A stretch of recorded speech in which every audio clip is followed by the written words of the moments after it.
Bonjour et bienvenue dans votre podcast d'histoire Je compte jusqu'à toi. Dans celle d'aujourd'hui, nous allons retrouver de vieux amis. Le feu crépite dans la cheminée. Le jour se couche, se lève lentement. Vous l'avez deviné, on est de retour dans la famille monstre. Bref, où j'en étais moi? Ah oui. Le feu crépite dans la cheminée. Les premières lueurs de l'aube se devinent par la fenêtre ouverte, et dans la chambre, les monstros se disputent. C'est à moi ça, rends-le-moi. Non, je l'ai vu le premier. Et puis c'est mon écriture dessus, tu vois? Même pas vrai d'abord, tu racontes n'importe quoi. Ils tirent, ils poussent, ils tirent. Mais l'objet qu'ils ont dans leurs mains résiste. La plus petite, qui jouait avec son doudou en dessous de son lit, tourne la tête vers ses frères et soupire. Vous pouvez faire moins de bruit? Zozo, moi. Ah ben tiens, puisque tu es là toi, tu vas pouvoir nous dire à qui c'est. La petite monstresse regarde le parchemin, maculé de taches de sang. Elle le prend des griffes de ses frères et l'observe attentivement. Ah, ben c'est ni à toi ni à lui, hein, regarde. C'est signé avec des plumes. Les deux monstros se regardent, figés. Tout à coup, surgit en trombe par la porte de la chambre restée ouverte, une boule de poils et de plumes mauves décoiffée arrive, poursuivie par une maman monstre armée d'un tisonnier. Le parchemineur arrache le manuscrit des mains de la plus petite monstro et disparaît par la fenêtre ouverte. « Et que je ne t'y reprenne plus, petit voleur! Sinon tu vas tâter de mon tisonnier et terminer en repas !» Les trois monstros regardent maman monstre bouche bée. « Ah bien sûr, oui, c'est votre première rencontre avec un parchemineur. Il n'est pas méchant, mais si on le laisse s'installer dans la maison, il transforme tout ce qu'il voit en parchemin et puis en livre.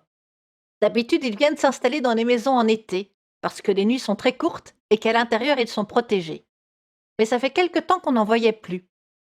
C'est devenu assez rare ces derniers temps. Peut-être est-ce à cause des humains.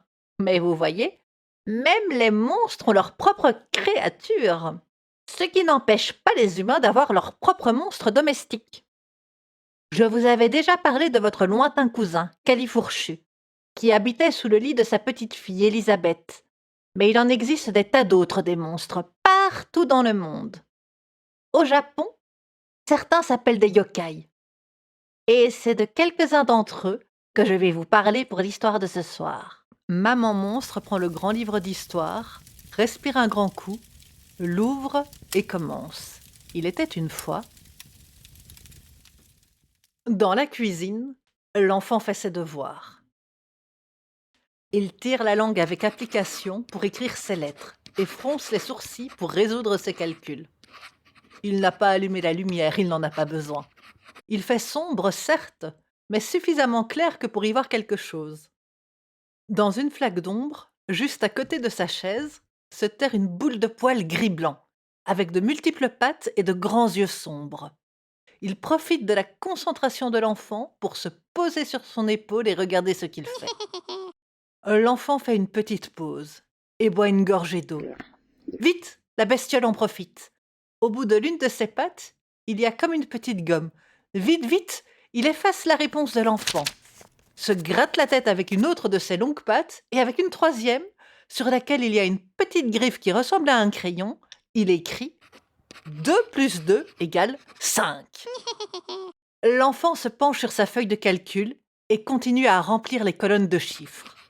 Il n'a vu ni la faute qui vient de s'écrire sous ses yeux, ni la bestiole toute contente qui ronronne sur son épaule.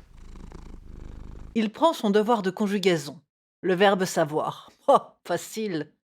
Il prend son stylo, tire la langue et d'une belle écriture commence à tracer. Je sais, tu sais, il sait, nous savons. Un nuage passe devant le soleil, rendant la pièce un peu plus sombre. La bestiole sur son épaule en profite, tend une patte et frotte le dernier verbe. Il glousse sur l'épaule du jeune enfant en écrivant de sa griffe « Nous sachons ». L'enfant n'a rien vu. « Ça y est, papa, j'ai terminé mes devoirs, je peux aller jouer ?» Oui, tu peux. Mais attends, d'abord je vais vérifier que t'as pas fait de faute. C'est obligé ? De toute façon, on va corriger ça à l'école demain. Oh, et puis pourquoi il fait si sombre ici ? Ah, je vois rien de ce que t'as écrit. Le papa se dirige vers l'interrupteur. Vite, la bestiole aux multiples pattes et à la fourrure gris-blanc saute de l'épaule de l'enfant à sous la table. L'enfant soupire pendant que son papa vérifie. Dis, 2 plus 2, ça fait combien? Ah, c'est facile, 4, pourquoi? Non, mais parce que t'as écrit 5 là. Hein. Oups! Attends, je corrige. Caché dans l'ombre de la table, une petite créature glousse. C'est bon, je peux y aller? Attends encore un peu, je dois vérifier ta conjugaison. Reste ici. Le papa regarde la liste de verbes. Mais... Attends, mais c'est quoi ça? Dis voir, conjugue-moi un peu le verbe savoir. Je sais, tu sais, il sait, nous savons, vous savez. Alors pourquoi t'as écrit nous sachons si tu connaissais la réponse? Mais j'ai jamais écrit ça, enfin, c'est ridicule! Et tu te fiches de moi en plus. Regarde. L'enfant, incrédule, lit le mot sur sa feuille. Mais je comprends pas, là, je sais pas!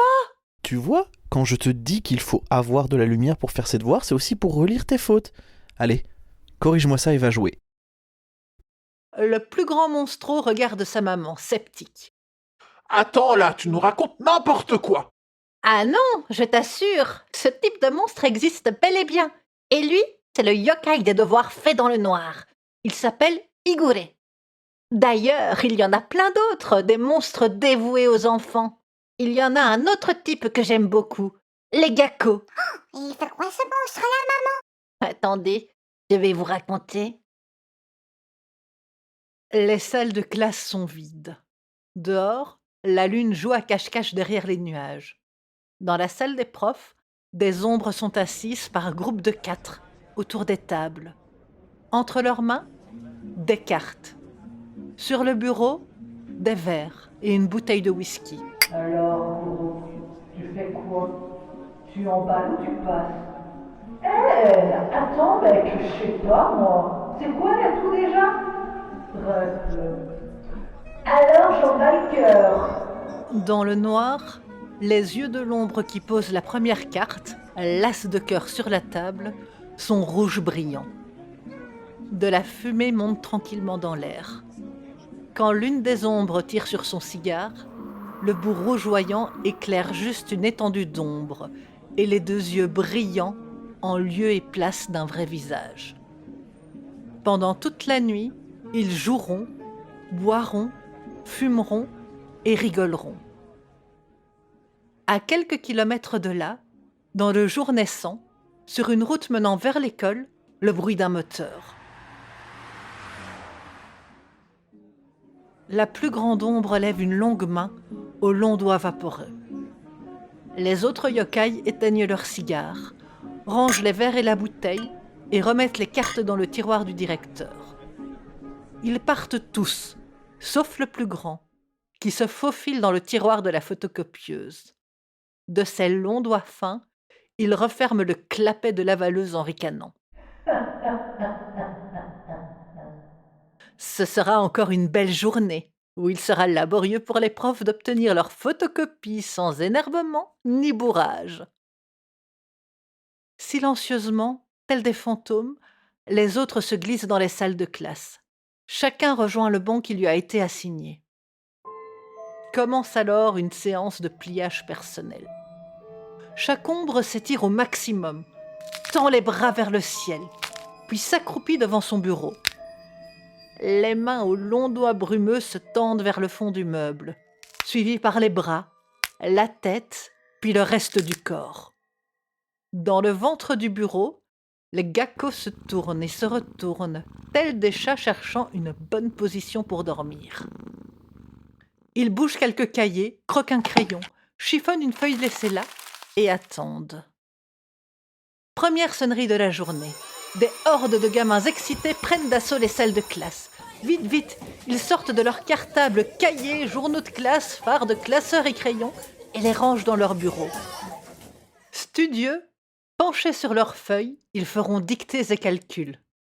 Et pendant ce temps, cachés dans leurs bancs, les geckos vont leur jouer des mauvais tours, planquer les devoirs, chiffonner les feuilles à rendre, faire couler l'encre du bic ou du stylo sur le livre de la bibliothèque. Quand enfin la récré sonne et que la salle de classe est vide, de longs bras sombres sortent des bancs, et vont jusqu'au cartable, récupérer journal de classe ou devoir, pourtant bien rangé dans les sacs de cours pour travailler à la maison ce soir, et les remettre dans le banc. Quand dans le couloir les pas pressés des enfants résonnent, vite, vite, les longs bras sombres aux mains fines et aux longs doigts retournent dans le ventre noir du bureau.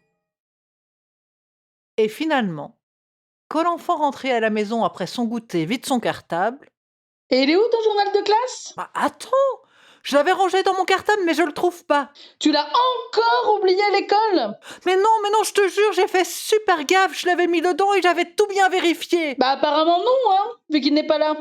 Tu te fiches de moi, c'est ça ? Mais... » C'est vraiment n'importe quoi. Pour la peine, tu es privé de télé. Et jour après jour, le pauvre enfant se fait disputer pour un oubli qu'il n'a pas commis. Et la nuit, dans la salle des profs, les geckos discutent entre eux des mauvais tours joués aux élèves. Et le jour, si seulement il y avait suffisamment de silence dans les classes, en plus du tic-tac de l'horloge, on pourrait entendre le ricanement des geckos, bien cachés dans leur banc. Maman monstre referme doucement le livre. Maintenant, il est temps de dormir. Mauvaise nuit, les affreux. Mauvaise nuit, maman. Ils sont chouettes, les copains monstres au Japon. On pourrait aller les voir un jour, tu crois? Ça se pourrait bien. Allez, au lit maintenant. Et si vous n'êtes pas sage, demain, je vous raconterai une autre histoire.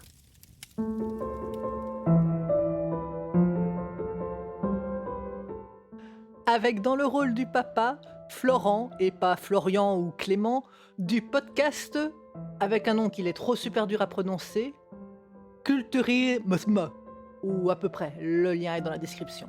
Ce qui n'est pas un podcast sur le cyclisme, et qui est juste à écouter. Et dans le rôle de la maman, Nao Ackerman, une youtubeuse dont vous retrouverez la chaîne aussi dans la description. Ah, et puis aussi, si tout va bien, peut-être que pour cet Halloween-ci, vous pourrez découvrir les Muertouilleux en vidéo. Restez sur le podcast, vous en saurez plus tard. Merci. Si vous avez aimé cette histoire, n'hésitez pas à la partager, à commenter ou à en parler autour de vous. Vous pouvez me retrouver sur Twitter, @loliconte, sur toutes les applications de podcast en cherchant simplement « Je compte jusqu'à toi » ou sur mon site lendewell.com/histoire. Merci beaucoup et à bientôt.